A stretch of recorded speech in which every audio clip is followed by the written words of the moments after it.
आज हम 11th class की फिजिक्स पढ़ने जा रहे हैं। शुरुआत करते हैं, नया सेशन है। आप लोगों ने बड़े ही इच्छा से ये साइंस सब्जेक्ट लिया है। किसी को डॉक्टर बनना है, किसी को इंजीनियर बनना है। बहुत अच्छा लगता है जब बच्चे साइंस लेते हैं।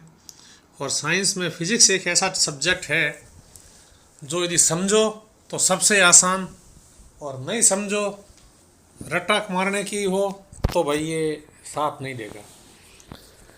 आपको मैं फिजिक्स पढ़ाऊँगा, 11th साइंस के हिसाब से तो पढ़ाऊँगा ही पढ़ाऊँगा। साथ में इस बात का ध्यान रखूँगा कि आप 12th करते ही आईआईटी या नीट का एग्ज़ाम देने जाओगे, तो 11th की फिजिक्स बच्चों बहुत ज़रूरी होती है आईआईटी और नीट के एग्ज़ाम के लिए। इसमें आपके 60% सिलेबस 11th का होता है।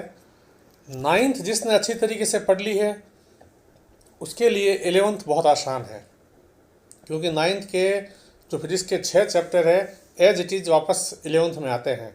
बस उन कॉन्सेप्ट्स को थोड़ा आगे बढ़ाना है। न्यूमेरिकल सवाल्स का, न्यूमेरिकल जो क्वेश्चंस है उनका लेवल जो है थोड़ा बढ़ जाता है, परंतु कॉन्सेप्ट वही है। 11th की फिजिक्स के कॉन्सेप्ट 9th से शुरू हो जाते हैं। मैंने 9th के कुछ वीडियोस बनाए हैं, उनके अंदर अच्छी तरीके से उन कॉन्सेप्ट को समझाने का प्रयास किया है। आप उन्हें ज़रूर देखें। अब हम करते हैं शुरुआत 11th की फिजिक्स की। बच्चों, बात आती है कि शब्द फिजिक्स क्या है, फिजिक्स सब्जेक्ट क्या है, तो फिजिक्स शब्द का अर्थ क्या है। फिजिक्स शब्द का अर्थ हम जानने के लिए हमें मीनिंग ऑफ फिजिक्स ये देखना पड़ेगा। एक लैटिन भाषा का शब्द है फिजिका, जिसका अर्थ होता है नेचुरल थिंग, यानी नेचर से जुड़ी हुई सारी चीज़ें जो है उनके बारे में स्टडी करना फिजिक्स के अंदर आता है। अब नेचर के बारे में क्या, कि नेचर किससे बना है, नेचर के लॉज क्या है जो हम अपने चारों ओर रोज़ जो देखते हैं घटनाएं, जैसे दिन रात होना, कहीं समुद्र के पानी में तूफान आना, लहरें उठना, टाइड्स बनना, चंद्रमा का पृथ्वी के चारों ओर चक्कर काटना, और सोलर सिस्टम का काम करना, यूनिवर्स के अंदर गैलेक्सीज, स्टार्स, यानी कि इधर अपने अर्थ पे देखें तो आंधी तूफान आना, बरसात होना, कभी तेज़ गर्मी तो कभी तेज़ ठंडक होना, ये जो सारी घटनाएं हम देख रहे हैं जो कि हमारे नेचर से रिलेटेड है, वो सारी की सारी कुछ नियमों के अंतर्गत बंधी हुई है। और उन नियमों को, सब नियमों को एक साथ इकट्ठा करके यूनिवर्सल लॉज निकालना, ताकि वो पूरे यूनिवर्स में लागू हो जाए, सारे नियम का यूनिफिकेशन करना, ये काम फिजिक्स सब्जेक्ट का है। और फिजिक्स सब्जेक्ट के अंदर इसकी स्टडी की जाती है। ये concern with properties of matter and energy and interactions between them. अब आपके सामने दो टर्म आई है, मैटर और एनर्जी। ठीक है, इनके बीच में इंटरेक्शन तो समझ में आता है, पर मैटर क्या होता है, एनर्जी क्या होती है। आपने छोटी कक्षाओं में मैटर तो पढ़ा है कि पदार्थ वह होता है जिसको हम देख सकते हैं, छू सकते हैं, और सबसे उसकी इम्पोर्टेंट जो करेक्टरिस्टिक्स थी कि मैटर जो है स्पेस को ऑक्यूपाई करता है, यानी वह स्थान घेरता है, उसमें मास होता है। ये सारी चीज़ें आपने पढ़ी है। तो बच्चों, इनकी प्रॉपर्टीज़ के, मैटर और एनर्जी के प्रॉपर्टी जो है इनकी क्या होती है। किसी भी ऑब्जेक्ट की, मैटर, कोई ऑब्जेक्ट है किसी मैटर से मिलके बना है तो उसकी प्रॉपर्टी और एनर्जी की प्रॉपर्टी, यानी इस यूनिवर्स के अंदर सारे मैटर्स और एनर्जी के बारे में और इनका आपस में इंटरैक्शंस के बारे में स्टडी करना, ये फिजिक्स सब्जेक्ट में आता है। यानी ओवरऑल यदि कहें तो सारी नेचर को ही समझना फिजिक्स का काम है, या फिजिक्स के अंदर ये सारा आता है। अब बच्चों, यदि हमें कहा जाए कि हमने ये देखा है कि कोई लॉ बनता है या कोई खोज होती है तो कोई एक दिन में तो होती नहीं है। जितने भी जो नियम बने हैं, चाहे वो यूनिवर्सल नियम बने हैं, चाहे वो और भी किसी तरीके के समय समय पे जो है किसी स्पेसिफिक कंडीशंस के लिए भी जो कोई नियम बने हैं, तो एक दिन में नहीं बनते। एक किसी भी नियम को बनने में लंबा अरसा लगता है। तो फिजिक्स की जो स्टडी हो रही है वो जब से आदमी ने अपना आविष्कार किया है, आपके देख लो कि आग का आविष्कार जब से किया है देखा जाए तो उसी दिन से आदमी ने नेचर के बारे में स्टडी करना शुरू कर ही दिया था कि भाई ये आग जली तो क्यों जली। उसके बाद धीरे धीरे करते करते यदि अब देखा जाए तो 5वीं सदी, चौथी 5वीं सदी के आसपास तो हमारा देश जिस समय एक तरीके से स्वर्ण युग में था, उस समय आर्यभट्ट ने वगैरह ने खूब स्टडी की है और बहुत सी जानकारियाँ हमें जो है, चाहे वो यूनिवर्स से रिलेटेड हो, चाहे मैथ्स से रिलेटेड हो, चाहे फिजिक्स से रिलेटेड हो, सारी हमारे सामने बहुत सी जानकारियाँ पेश की है। तो मोटे मोटे रूप में हम फिजिक्स को दो भागों में बांटते हैं, एक क्लासिकल फिजिक्स और एक मॉडर्न फिजिक्स। तो क्लासिकल फिजिक्स का मतलब है कि 19वीं सदी तक या 19वीं सदी से थोड़ा सा पहले तक जो भी समय रहा है, यानी 1900 साल ईसा के बाद के उससे पहले का पूरा समय, उस समय तक जो भी स्टडी हुई थी उसको हम क्लासिकल फिजिक्स के नाम से जानते हैं। और इस क्लासिकल फिजिक्स में जितनी भी स्टडी हुई थी वो सारी के सारी बड़े ऑब्जेक्ट्स पे हुई थी, यानी कि देखा जाए तो वो सारे के सारे यूनिवर्स के जो बड़े बड़े ऑब्जेक्ट्स हैं उनको ध्यान में रख के सारी स्टडी की गई थी। अर्थ के ऊपर भी देखा जाए तो जो ऑब्जेक्ट्स बाकायदा, जैसे मान लीजिए कोई गाड़ी है, मोटर है, पहाड़ है, बड़े बड़े पत्थर है, जो है, ये नहीं कि जो ऑब्जेक्ट्स हैवी ऑब्जेक्ट्स थे उनको ध्यान में रखते हुए सारी की सारी स्टडी की गई थी। और उनकी वेलोसिटी जो थी वो कम होती थी। कम से मेरा मतलब है लाइट की वेलोसिटी से वो कम होती थी, और ऑब्जेक्ट की साइज से मतलब है कि एटम की साइज से वो साइज़ बड़ी होती थी। सीधा साधा यदि कहें तो ये कहें कि एटम की साइज से तो बड़ी साइज। एटम्स के ऊपर इतनी खोज नहीं हुई थी।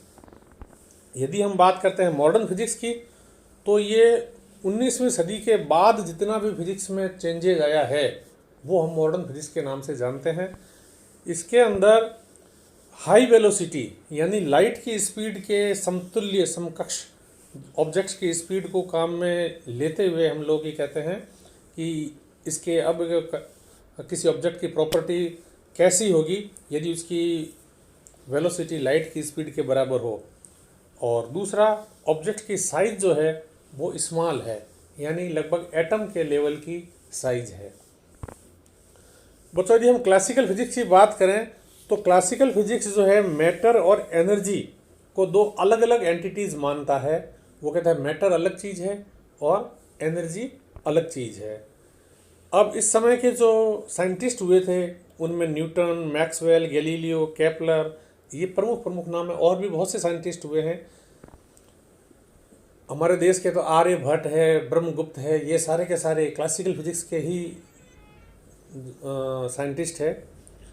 ये क्लासिकल फिजिक्स के अंदर हम पार्टिकल जब रेस्ट में है या moving with velocities significantly less than speed of light, यदि हम ये स्टडी करते हैं तो ये क्लासिकल फिजिक्स का टॉपिक आता है। क्लासिकल फिजिक्स के अंतर्गत आता है कब कि जब लाइट की स्पीड से कम स्पीड के किसी ऑब्जेक्ट या वो ऑब्जेक्ट रेस्ट पे है तो उसकी स्टडी करना। अब लाइट की स्पीड आप अच्छी तरह जानते हो 3 × 10⁸ मीटर पर सेकंड होती है। क्लासिकल फिजिक्स में जितने भी लॉज बने हैं वो सारे के सारे न्यूटन्स लॉ ऑफ मोशन को ऑबे करते हैं। यानी क्लासिकल फिजिक्स के अंदर जो भी घटनाएं हो रही है, जैसे कोई भी हम मोशन देखते हैं कि ये मोशन इस ऑब्जेक्ट का जो हो रहा है, तो क्लासिकल फिजिक्स के अंतर्गत वो न्यूटन्स लॉ ऑफ मोशन को ऑबे करता है। अब बात वही आती है कि क्लासिकल फिजिक्स के अंदर ऑब्जेक्ट की स्पीड जो है लाइट की स्पीड से बहुत कम होनी चाहिए और उसकी साइज जो है एटम की साइज से बहुत बड़ी होनी चाहिए, जब भी ये न्यूटन्स लॉ ऑफ मोशन लागू होंगे। या यूँ कह दीजिए मैक्रोस्कोपिक ऑब्जेक्ट्स। अब मैक्रोस्कोपिक ऑब्जेक्ट्स का मतलब है एटम की साइज से बड़े ऑब्जेक्ट्स जो होते हैं वो मैक्रोस्कोपिक ऑब्जेक्ट्स कहलाते हैं। Object size much greater than size of atomic size, और एटॉमिक साइज होती है 10⁻⁹ मीटर इसकी रेंज होती है। अब आता है कि क्लासिकल फिजिक्स जो है वो एक्सट्रीम सिचुएशंस में स्टडी, मतलब एक्सट्रीम सिचुएशंस में लॉ नहीं देते हैं। वो एक तरीके से किसी मैटर का या मिडिल बिहेवियर बताते हैं। कोई मैटर है उसका मिडिल बिहेवियर, जैसे नॉर्मल टेम्परेचर एंड प्रेशर पे चेक करना है हमें तो हम क्लासिकल फिजिक्स में पढ़ेंगे। परंतु यदि बहुत ही एक्सट्रीम लो टेम्परेचर पे कोई स्टडी करनी है या बहुत ही एक्सट्रीम हाई टेम्परेचर पे स्टडी करनी है, यानी कोई भी ऐसी स्टडी जो एक्सट्रीम सिचुएशंस में हो, वो क्लासिकल फिजिक्स में नहीं आती है। क्लासिकल फिजिक्स मैटर के मिडिल बिहेवियर यानी मिडिल सिचुएशंस जो है उसके अंदर वो कैसा व्यवहार करेगा उसके बारे में स्टडी करता है। मॉडर्न फिजिक्स की यदि हम बात करते हैं तो ये कंसर्न विथ माइक्रोस्कोपिक ऑब्जेक्ट्स है, यानी ऑब्जेक्ट्स की साइज जो है एटम की साइज से कम होनी चाहिए या एटम की साइज के कंपेरेबल होनी चाहिए। ये एटॉमिक और सब एटॉमिक पार्टिकल से जुड़ा हुआ है, चाहे वो एटम है, चाहे उसके एटम का इलेक्ट्रॉन, प्रोटॉन, ये सब एटॉमिक पार्टिकल्स है, इनके बारे में स्टडी करता है मॉडर्न फिजिक्स। इस समय के जो प्रमुख साइंटिस्ट थे वो यदि शुरुआत देखा जाए तो आइंस्टीन ने ही जो थ्योरी ऑफ रिलेटिविटी दी थी 19वीं शताब्दी के 20वीं शताब्दी से जस्ट पहले, तो इन्हें हम फादर ऑफ मॉडर्न फिजिक्स भी कहते हैं, क्योंकि क्लासिकल फिजिक्स के अंदर मैटर और एनर्जी दो अलग अलग माने गए थे कि मैटर एनर्जी में कन्वर्ट नहीं हो सकता, एनर्जी मैटर में कन्वर्ट नहीं हो सकती, बिल्कुल दोनों अलग अलग है। परंतु आइंस्टीन ने जो थ्योरी ऑफ रिलेटिविटी दी थी उसके अंदर दोनों को एक दूसरे में कन्वर्ट करने की भी बात, जो आप लोग फार्मूला सुनते हो E=mc², ये फार्मूला भी दिया था और इन्होंने ये बताया था कि एनर्जी और मैटर दोनों आपस में इंटरचेंजेबल है। तो यहाँ से मॉडर्न फिजिक्स की शुरुआत होती है और इन्हें हम फादर ऑफ मॉडर्न फिजिक्स भी कहते हैं।